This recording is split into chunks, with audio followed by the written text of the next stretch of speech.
मुरुडच्या या दुर्घटनेनंतर अपघाताला जबाबदार कोण याची चर्चा रंगू लागली। अनेकांनी स्थानिक प्रशासनाला जबाबदार ठरवत मुरुड नगर परिषदेच्या बेपाईवर बोट ठेवलाय।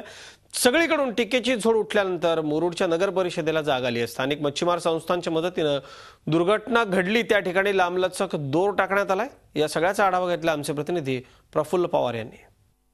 बैल गेला आणि झोपा केला अशी काहीशी अवस्था मुरुड नगरपालिकेची झाली आहे। सोमवारी संध्याकाळी 4 वाजण्याच्या सुमारास झालेल्या दुर्घटनेत मुरुड समुद्रकिनारी पुण्यातली 14 विद्यार्थ्यांचा इथं बळी गेलेला आहे। समुद्राच्या पाण्यामध्ये बुडून आपण पाहू शकता ही मुरुडच्या आणि एकदरा गावच्या मधोमध असलेली ही खाडी अतिशय खोल अशी खाडी आहे। इथे भरतीच्या वेळेला भोवरा येत असतो आणि या भोवऱ्यात माणसं गुरफटली जातात।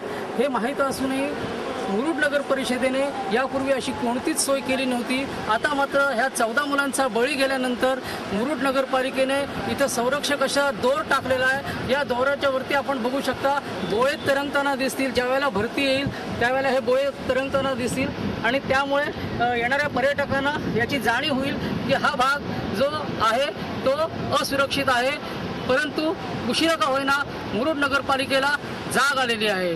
प्रफुल्ल पवार, जी मीडिया, रायगड। झी 24 तास रहा एक पाऊल पुढे।